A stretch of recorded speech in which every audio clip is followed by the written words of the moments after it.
Out in the American countryside on a peaceful Sunday afternoon, it was hard to feel in any way threatened by forces overseas.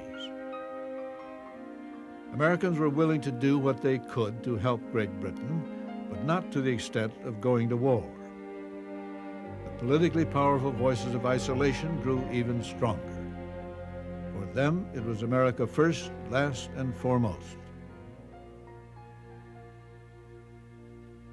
The question before the American people is, do they want peace or war? I believe they want peace. The surest way to get peace is to mind our own business.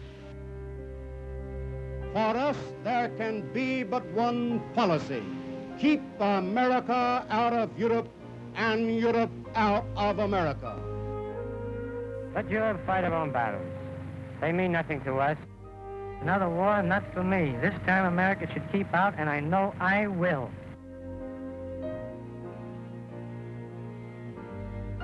But even most isolationists agreed that given the state of world affairs, the United States should at least be prepared to defend itself. The American peace, which we celebrate today, has no quality of weakness in it. We are prepared to maintain it and to defend it to the fullest extent of our strength, matching force to force.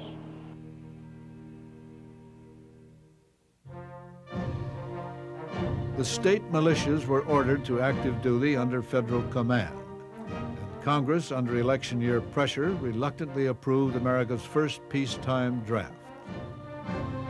The first number is serial number 158. 1 year later, the bill to extend military service from 1 year to 18 months passed by one vote.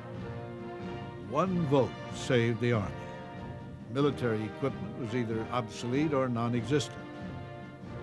If the peacetime draft did nothing else, it showed how unprepared America was to defend itself, much less go to war overseas. Obviously, something had to be done. I've asked this Congress for authority and for funds sufficient to manufacture additional munitions and war supplies of many kinds to be turned over to those nations which are now in actual war with aggressor nations. Our most useful and immediate role is to act as an arsenal for them as well as for ourselves. Japanese envoys arrived in November of '41 to talk about peace. They had not been told that the Japanese Navy was sailing in secret and in silence toward the Hawaiian Islands. The duplicity of the Japanese would soon become a permanent part of the American memory, just as the surprise attack on Pearl Harbor would become synonymous with treachery.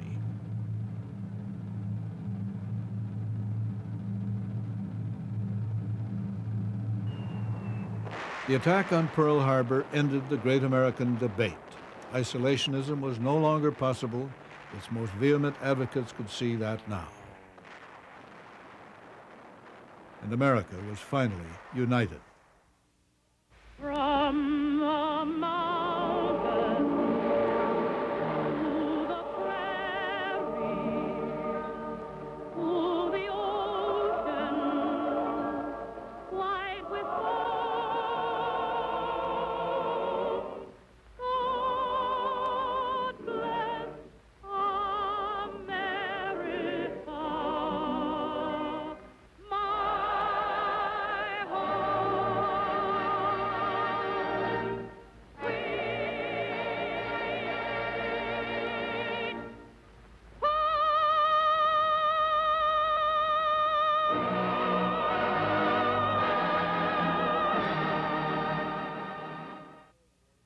The Second World War did not touch the continental United States directly. No American cities were reduced to rubble. No invading army landed on American shores. But the war, no matter how distant, shook the United States to its foundations. The Second World War altered every aspect of American life. It changed the way Americans worked and played, even the way they thought. When it ended, nearly 4 years later, the America the GIs had left behind and dreamed of returning to had gone forever.